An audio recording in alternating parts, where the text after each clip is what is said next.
Support for Arkansas Week provided by the Arkansas Democrat Gazette, the Arkansas Times, and KUAR FM 89. And hello again, everyone, and thank you for joining us. Arkansas and interest rates, Arkansas and marijuana. A couple of things that we'll address a bit later in the broadcast. First, though, Arkansas and its hospitals. Many are ailing financially, not on life support, not necessarily, but in intensive care. COVID and its associated costs are a significant factor, but not the only factor in the losses that threaten the survival of some hospitals, especially in smaller, mostly rural areas, but not exclusively. This week, for example, a legislative committee approved a $6 million transfusion to help Ouachita Regional Medical Center pay its bills. The chief executive of the Camden Hospital is Peggy Abbott, who joins us now. And also on board for this edition, Jodiane Tritt of the Arkansas Hospital Association, and from Paragould, the administrator of Methodist Hospital, Barry Davis. Thanks to all of you for being a part of the broadcast. Miss Abbott, let's begin with you. You were days away from, I guess the word is insolvency. Actually, we were in a crisis mode.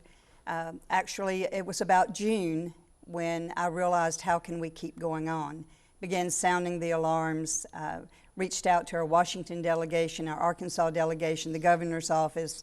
Our representative, David Felding, really got on board and began fanning the flames and drawing some attention to the matter. It's not something that just started in June. Actually, we could go back to March the 11th of 2020 when the first COVID case hit Arkansas.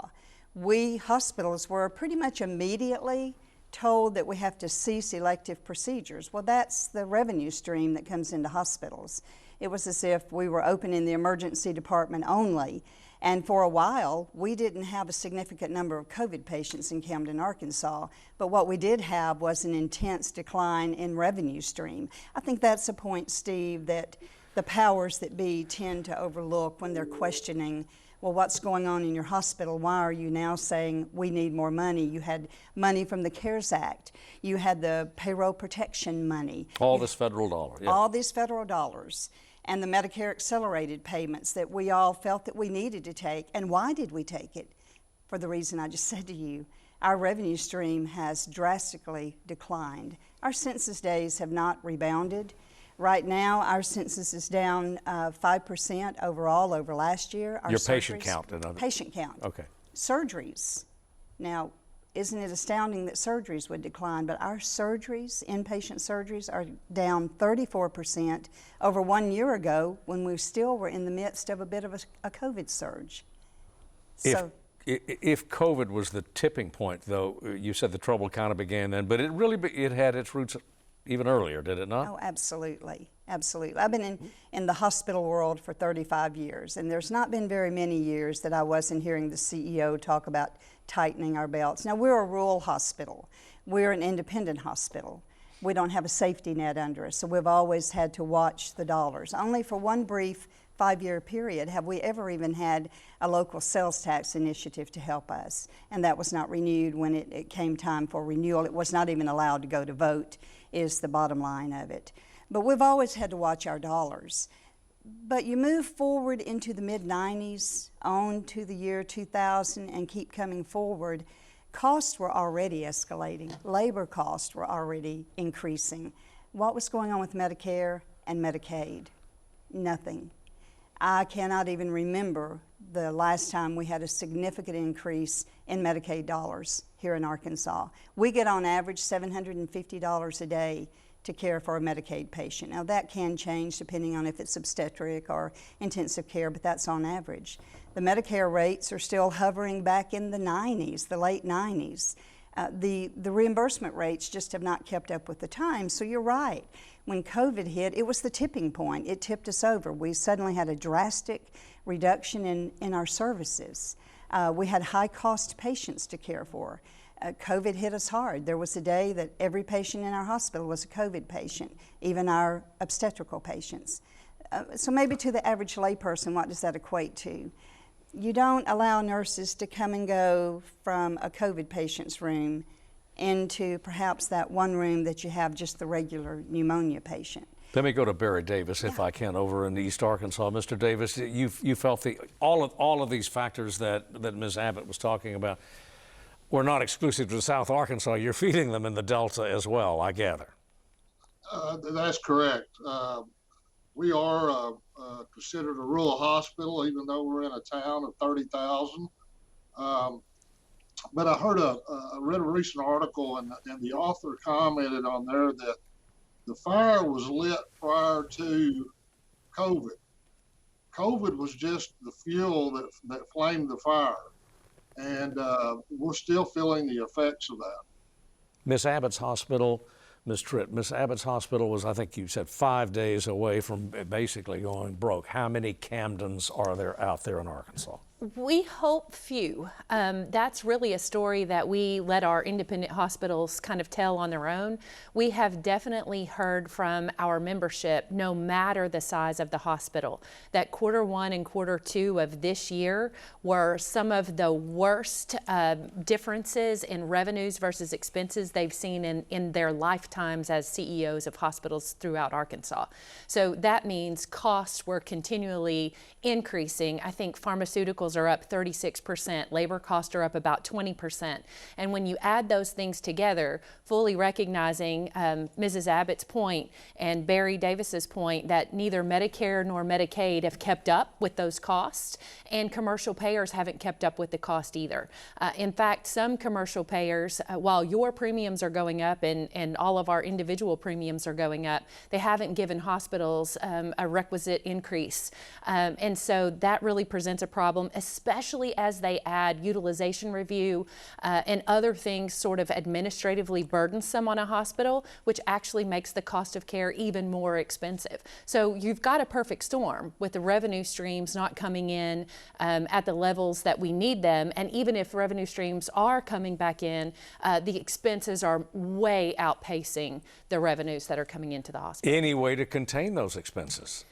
Reasonably, is there a reasonable prospect of controlling that? I will say that our hospital administrators have done what they can to reduce cost in Arkansas for a very long time. Arkansas is one of the few states that's really negatively impacted by what's called the Area Wage Index. That's a national policy in Medicare that basically says the more efficient you are, the less you get paid year over year in Medicare, and the more expensive states get paid because it's a zero-sum game. So to oversimplify, the more efficient Arkansas becomes in taking care of patients, our costs look less. So if our costs look less than the cost in New York, for example, Medicare will pay New York hospitals a much higher rate the next year, looking back at the cost from the previous year, than it will pay Arkansas hospitals. So the more efficient we become, we're a self-fulfilling prophecy that we've already cut all we can cut. All right, well, you're talking about a clinical reality, fiscal reality, but it moves it inevitably into the political sphere, does it not? I mean, that's the policy arena, which is governed by political factors. What's the solution? More money.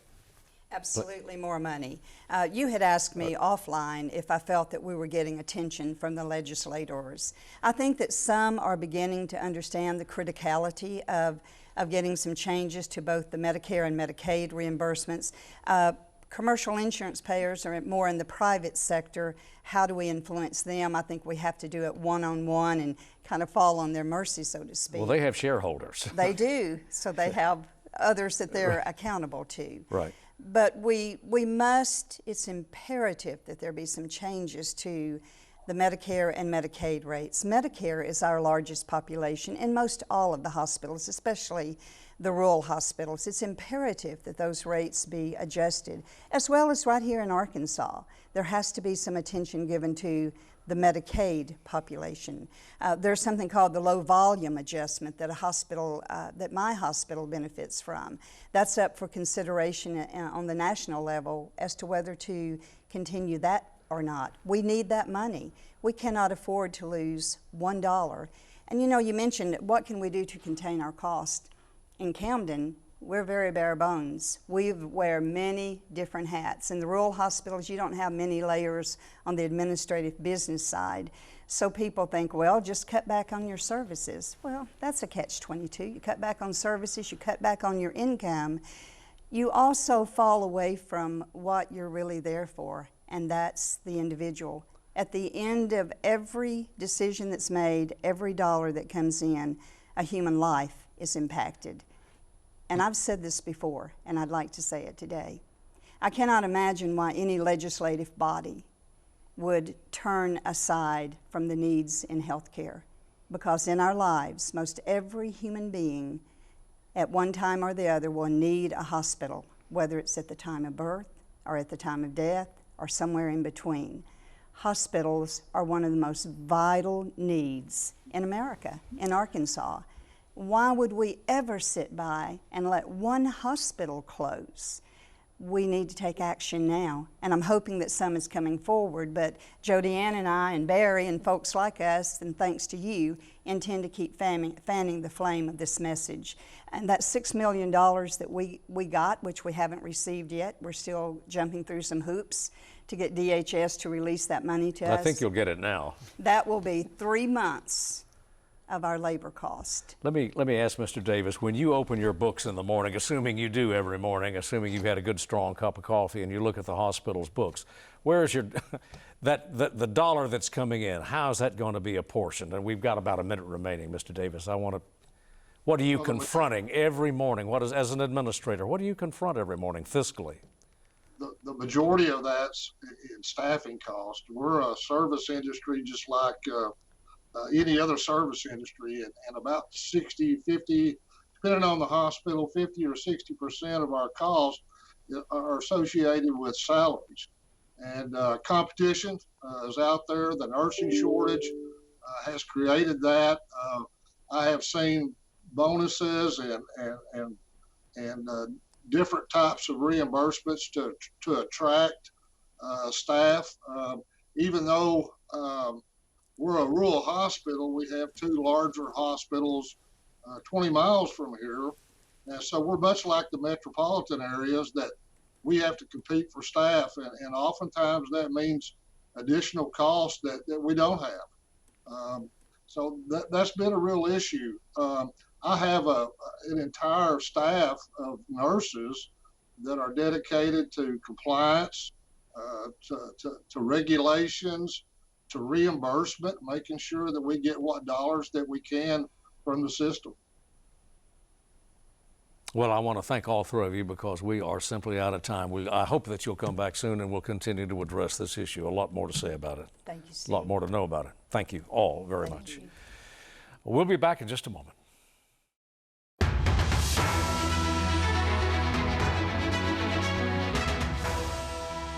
We are back to address a couple of issues that are in need of addressing, and here to do it, Wes Brown of the Daily Record and Michael Hibblen, News Director of KUAR Public Radio in Central Arkansas. Gentlemen, thanks for coming in. Michael, Supreme Court of Arkansas threw a little something out there late Thursday afternoon. Marijuana, recreational marijuana, will be on Arkansas's November ballot. Yeah, the state Supreme Court overturned, well, maybe not overturned, but dismissed issues brought up by the State Board of Commissioners, which had said there were problems with the language of the proposed amendment, also the ballot title. This has been ongoing for a little while. The state Supreme Court a few weeks ago had said the issue could remain on the ballot until it considered the proposal, but this now will go before voters. And it's seeing, if polls are correct, there's a lot of support for this. 19 states have passed recreational marijuana, and we've got several states elsewhere in the nation that are also going to consider these kind of proposals. Yeah, it comes 6 years after we've got the medical marijuana ballot issue passed, and one of the surprising things for me was seeing a 5-2 vote by the Supreme Court. Pretty strong statement from the court to get this on the ballot. I think that they basically doubled the number of needed signatures needed to get this on the ballot. I think about 190,000 I think the number to get it on the ballot was about 90,000, and they. So this, I think, is a strong statement, and I think it's going to pass easily. If you look at the 2016 ballot referendum, it passes pretty easily, and I think you're going to get a similar type of vote for this. Yeah, one. well, speaking of strong statements, so the court's opinion had barely hit the outbox before there was some strong opposition, reiterated anyway, by groups that are absolutely opposed to recreational marijuana. Yeah, I think Jerry Cox at Family Council basically said this is going to be a disaster for the state of Arkansas.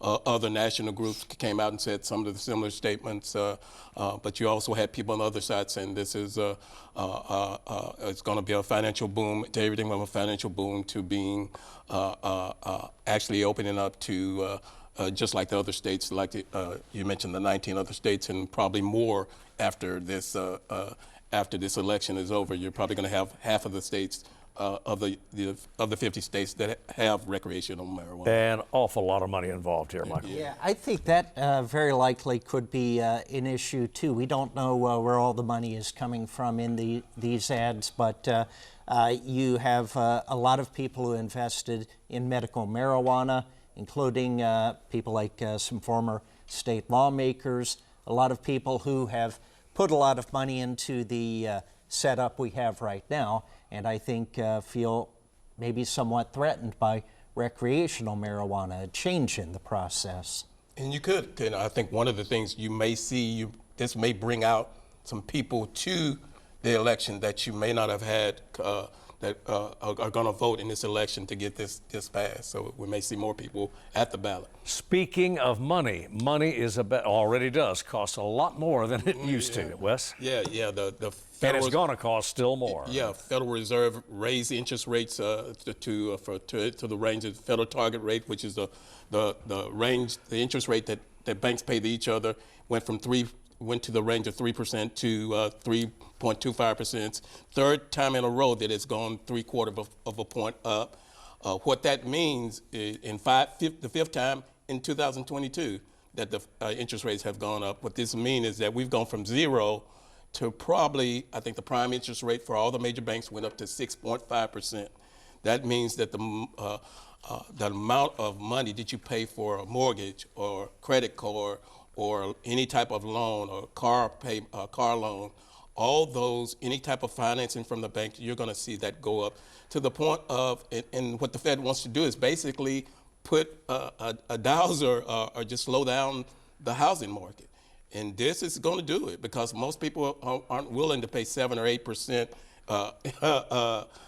interest rate to pay for a mortgage over a 30-year period. Well, you just took my question away from me, and that is the impact on the home building industry, the housing industry. Yeah, here and elsewhere. And the thing that they're trying to do is to slow down inflation. I think the consumer price index is at 8.3%. The producer price index is 8%. So, and the federal target for inflation is 2% annually. We're 4 times that right now.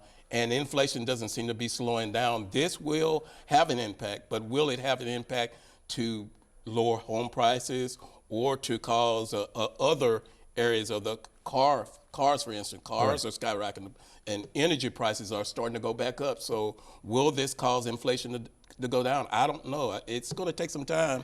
Eventually, maybe. Yeah, but one of the things, generally when the housing market goes down, you start to see some prices in some areas like lumber prices or other commodities that deal with building a house.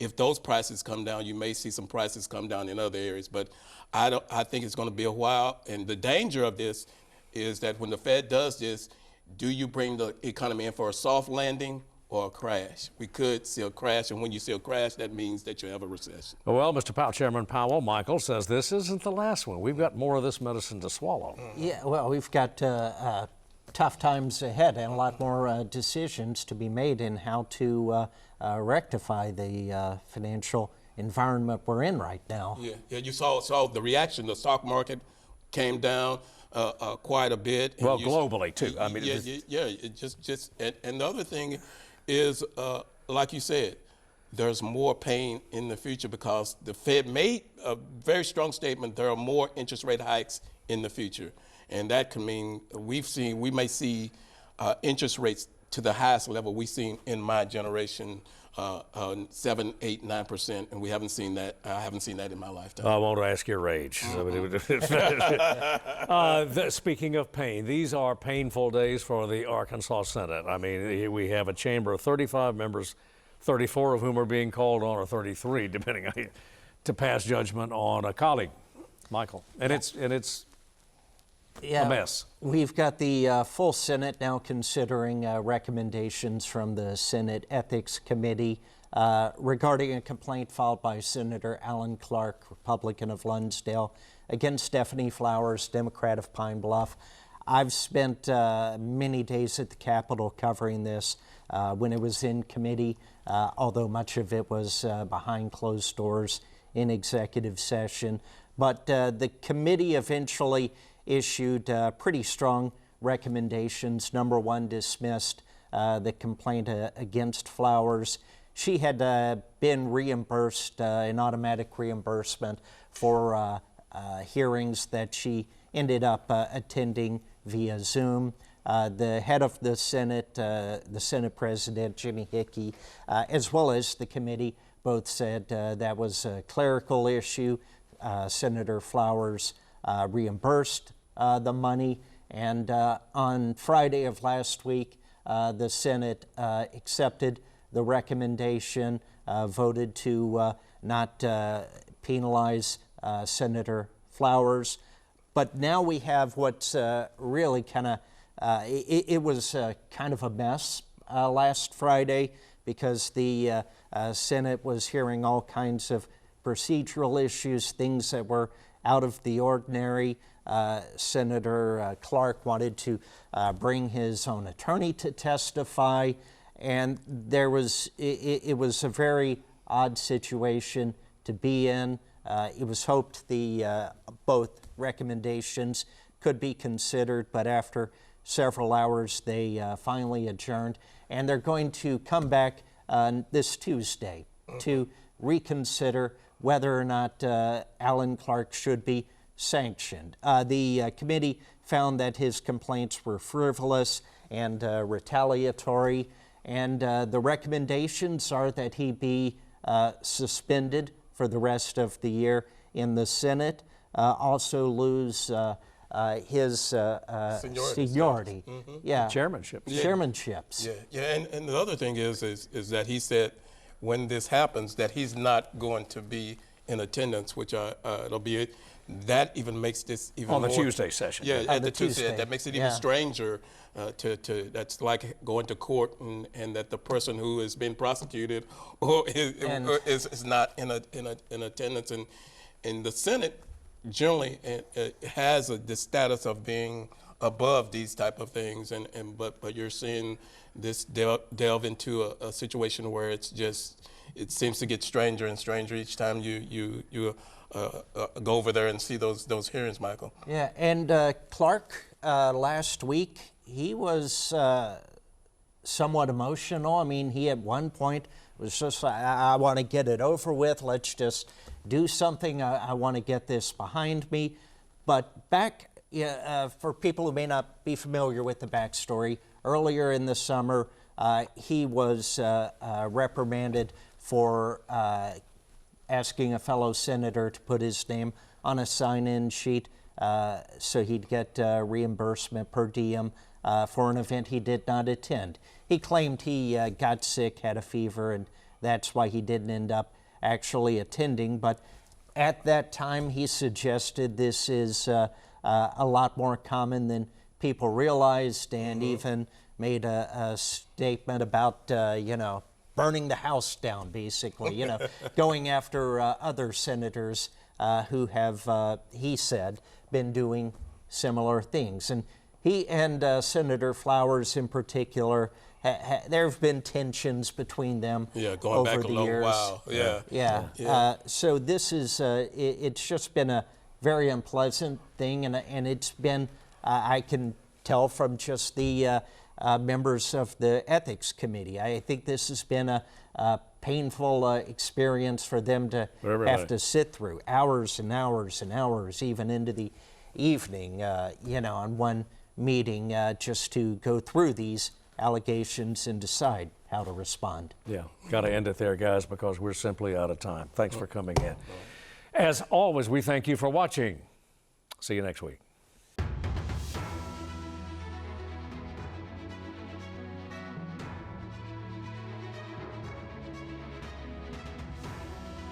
Support for Arkansas Week provided by the Arkansas Democrat Gazette, the Arkansas Times, and KUAR FM 89.